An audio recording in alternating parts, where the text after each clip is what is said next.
ఇంటిగా ఉండడం, చట్టబద్ధత తెచ్చే విధంగా ఒక ప్రయత్నం చేయడం అనేది మంచిదని నా అభిప్రాయం. Thank you. Thank you sir, thank you. ఇప్పుడు ప్రొఫెసర్ కాసిం గారిని మాట్లాడాల్సిందిగా కోరుతున్నాను.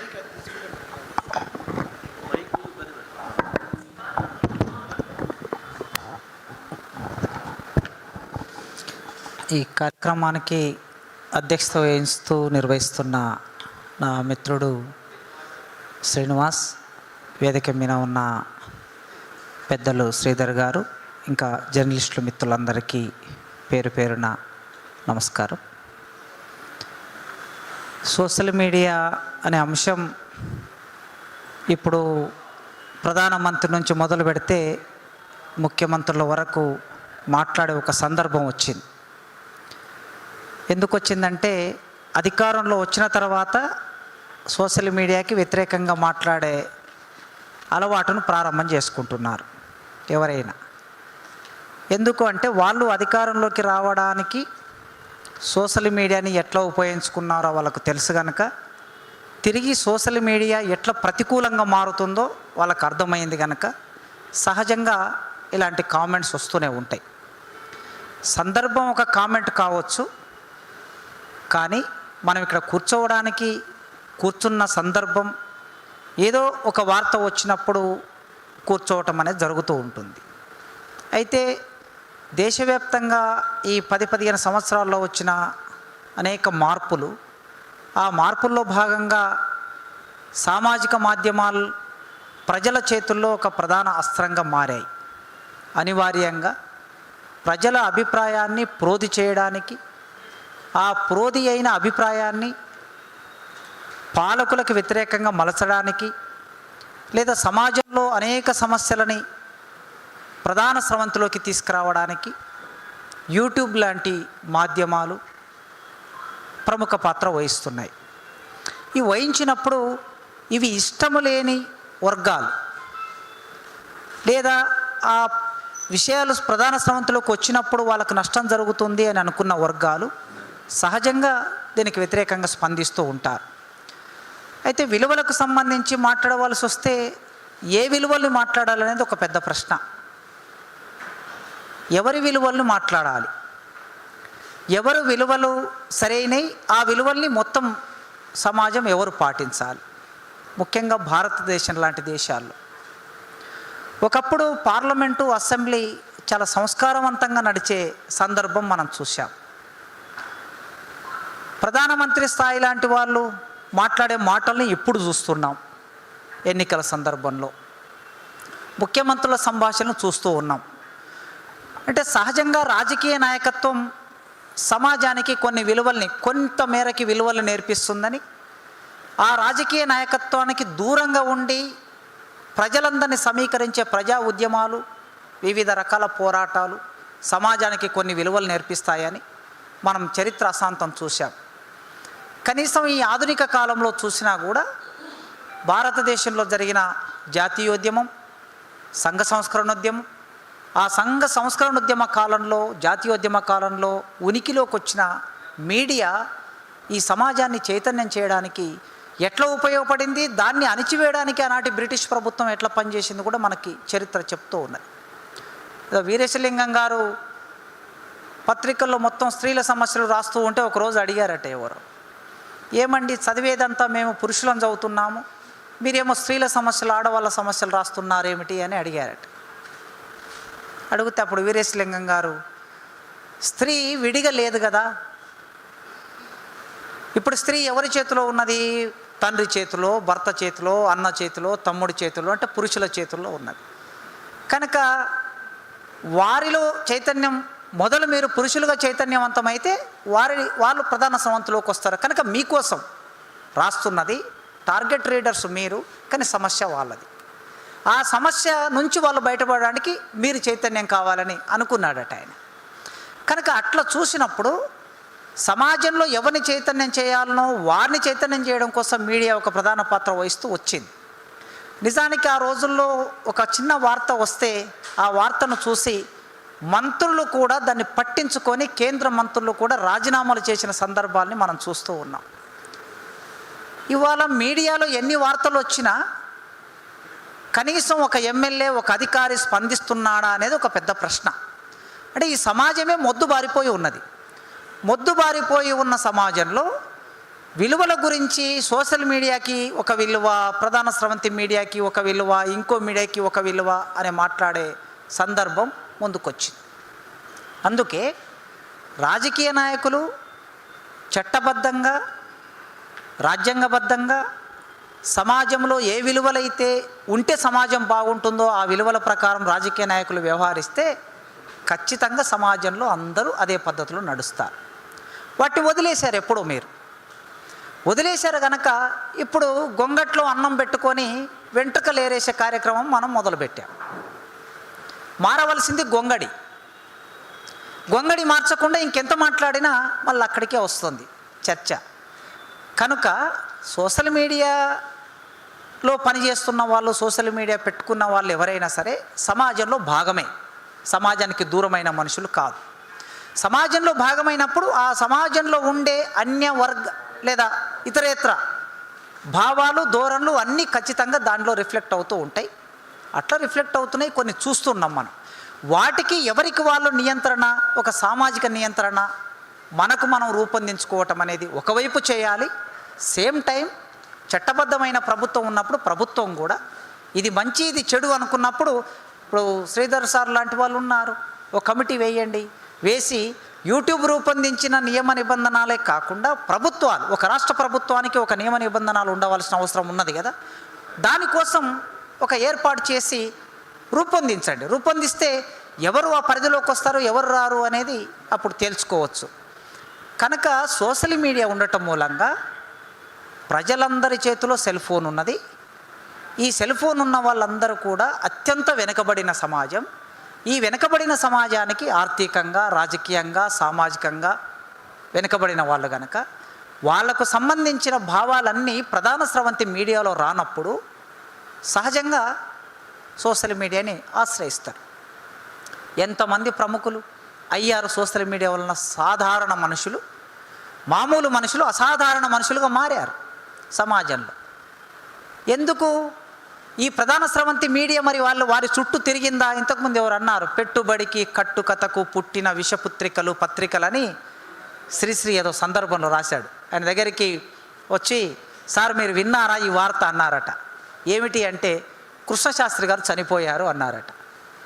అంటే శ్రీశ్రీ గారు వెంటనే సరే ఆయనకుండే ఆ రిధం వలన, భాష మీద ఉన్న పట్టు వలన అద్దం బద్దలయ్యింది, రోదసి రోధించింది, శల్లి మళ్ళీ మరణించాడు అని దాన్ని కంటిన్యూగా, అయినా మీరు ఏం చెప్తారో పత్రికల వాళ్ళు, పెట్టుబడికి కట్టుకథకు పుట్టిన విషపుత్రికలు పత్రికలు గనక పెట్టుబడి లేని చోట పత్రికలు లేని ఒకానొక స్థితి మనకి 1950ల తర్వాత వచ్చింది. ఎవరు పెట్టుబడి పెడితే వాళ్ళకు అనుకూలంగా వార్తల్ని మలచటం. మరి పెట్టుబడి పెట్టలేని వాళ్ళ పరిస్థితి ఏమిటి అన్నప్పుడు ఇదో సోషల్ మీడియా. 1000 కోట్ల పెట్టుబడి పెట్టలేని వాళ్ళ ఆయుధం సోషల్ మీడియా, సాధనం సోషల్ మీడియా. అందుకోసమే ఇవాళ కరపత్రాలుగా మారిపోయాయి పత్రికలైతే. టీవీలైతే ముఖ్యమంత్రి, ప్రధానమంత్రి మౌత్ పీసులుగా మారిపోయాయి. మరి మారిపోయినప్పుడు ప్రజాస్వామ్యాన్ని రక్షించేది ఎవరు?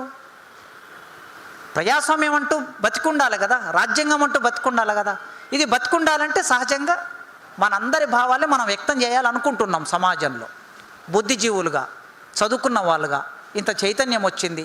మన కళ్ళ ముందు జరుగుతున్న అన్యాయాన్ని చూసి ఊరుకోలేక ఏదో పద్ధతిలో ఓ వ్యాసం రాయాలనుకుంటాం, ఒక మాట చెప్పాలనుకుంటాం. కానీ చెప్పాలనుకుంటే ఈ ప్రధాన స్రవంతి మీడియా అవకాశం ఇవ్వటం లేదు. మరి అవకాశం ఇవ్వనప్పుడు ఏ రూపంలో చెప్పాలి? ఇప్పుడు విటలైనా నేనైనా ఎక్కడ మాట్లాడాలి మేము? ఈ ప్రధాన స్రవంతి మీడియా ఇద్దరిని కూసబెట్టి అతన్ని ఈయన తిడతాడు, ఇతన్ని ఆయన తిడతాడు. ఇదే కానీ వాళ్ళ అరుపుల మధ్యన అసలుకు సారాంశం ఏమన్నా మనకు ఎప్పుడైనా వినిపిస్తుందా, ఏమైనా అర్థమవుతుందా? ఇద్దరు మనుషులు గొడవ పడుతూ ఉంటే సారాంశం అర్థం కాకుండా రేటింగ్ పెంచుకోవడం కోసం కేవలం గొడవ పెట్టే వాళ్ళను మాత్రమే, ఇక్కడ ఉన్న వాళ్ళు కూడా చాలామంది మీరు ప్రధాన స్రవంతి మీడియాలో పనిచేసి వచ్చారు, నిజంగా నాలెడ్జ్ ఉన్న వాళ్ళని ఎవరైనా ఆ విషయంలో పిలుస్తారా? కన్సర్న్డ్ ఏరియాలో నాలెడ్జ్ ఉన్న వాళ్ళని, మీకు తెలుసు కదా, మీ బ్యూరో చీఫ్లు, తర్వాత మీ ఎండీలు లేదా ఆ కార్యక్రమాన్ని నిర్వహించేటటువంటి ఇన్ఛార్జ్ ఎవరో ఉంటారు కదా, పిలుస్తారా? పిలువరు. కొట్లాడుకునే వాళ్ళని పిలుస్తారు. సెన్సేషన్లు కావాలి. మరి నిజంగా నాలెడ్జ్ ఉన్నోడికి సాధనం ఏమిటి ఇప్పుడు? Social media. ఇప్పుడు సార్ అన్నాడు కదా, మీరు సోషల్ మీడియా తీస్తే మాకు యూనివర్సిటీలో పెద్ద సవాల్. ఇప్పుడు మేడం అన్నారు కదా, ఇది రీసెర్చ్కి సంబంధించిన ఎథిక్స్ ఏమిటి, టీచింగ్ సంబంధించిన ఎథిక్స్ ఏమిటి అని ఇప్పుడు యూజీసీలో ఒక పెద్ద అదొక ప్రధానమైన పాఠ్యాంశంగా మారింది. ఈ ఎథిక్స్లోకి వెళ్ళి చూస్తే ఒక టీచర్ క్లాస్ రూమ్లో పాఠం చెప్తే ఈ టీచర్ మామూలు టీచర్ అయితే ఇప్పుడు క్లాస్ రూమ్లో నిలబడే పరిస్థితి లేదు. నిరంతరం అధ్యయనం చేస్తే తప్ప టీచర్ నిజంగా క్లాస్ రూమ్లో సాధికారికంగా పాఠం చెప్పలేరు.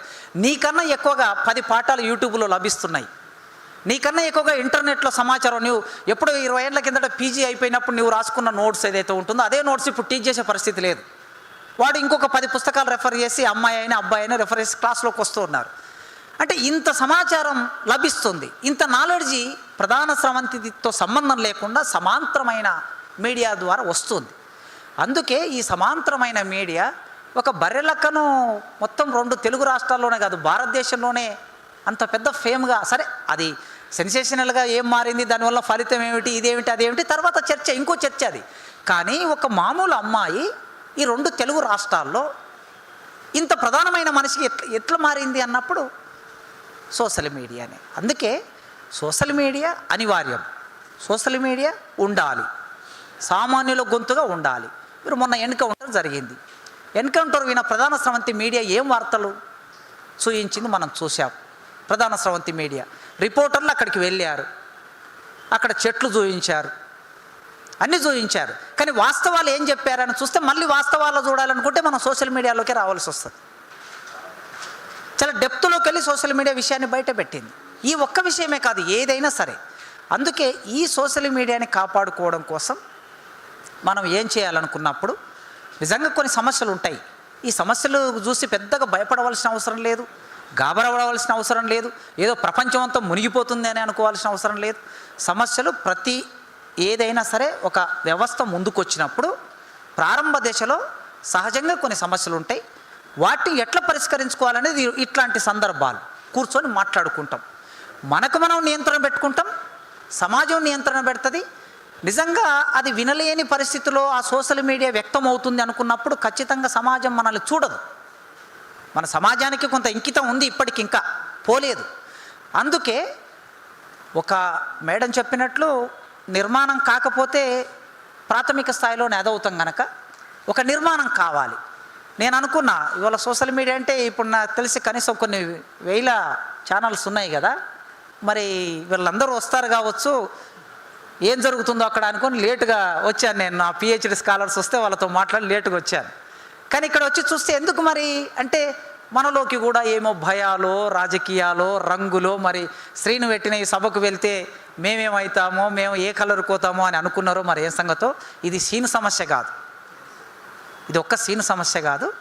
అట్లనే వచ్చాను. నేను ఏ పార్టీ కాదు, ఏ పార్టీ వచ్చినా ఆ పార్టీ వచ్చినా నా మీద కేసులు ఉంటాయి, ఈ పార్టీ వచ్చినా నా మీద కేసులు ఉంటాయి, ఆ పార్టీ వచ్చినా నేను జైలుకు పోతా, ఈ పార్టీ వచ్చినా జైలుకు పోతా. అదేం పెద్ద విషయం కాదు.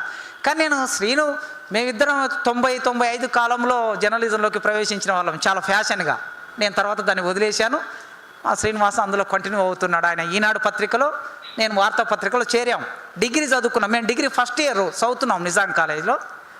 ఆయన ఈనాడు పత్రికకి వెళ్ళాడు, నేను వార్తాపత్రికకి వచ్చాను. సరే నేను అతి తొందరలోనే అందులో ఇమడలేను అనుకొని బయటకు వచ్చేసి చదువులు చదువుకొని ప్రొఫెసర్ అయ్యాను. కనుక ఆయనతో ఉండే చనువుతో స్నేహంతో వచ్చాను నేను ఇక్కడికి. నా అభిప్రాయం ఏమిటంటే సోషల్ మీడియాని ఖచ్చితంగా కాపాడుకోవాలి. కాపాడుకోవడానికి పరిమితులు విధిస్తారు. పార్లమెంట్లో దీని మీద చర్చ జరిగింది, పార్టీలు దీని మీద చర్చ చేశాయి. అతి త్వరలో కేంద్ర ప్రభుత్వమే చాలా నియంత్రించేటటువంటి చట్టాలు ఆల్రెడీ తీసుకురావాలనే ప్రయత్నం చేశారు, తెస్తారు, రాష్ట్ర ప్రభుత్వాలు చేస్తాయి. వీళ్ళందరూ కూడా రాజ్యాంగాన్ని ప్రజాస్వామ్యాన్ని కూని చేయడం కోసమే వాళ్ళు పనిచేస్తుంటారు.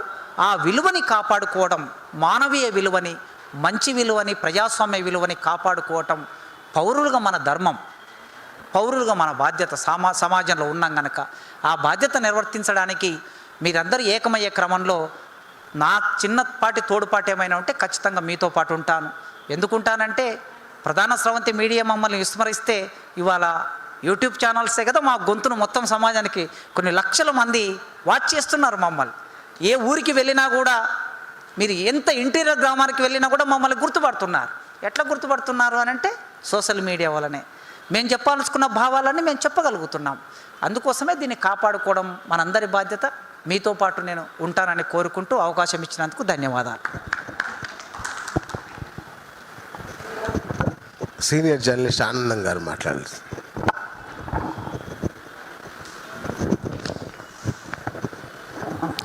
Telangana union of online working journalist యూనియన్కి సంబంధించిన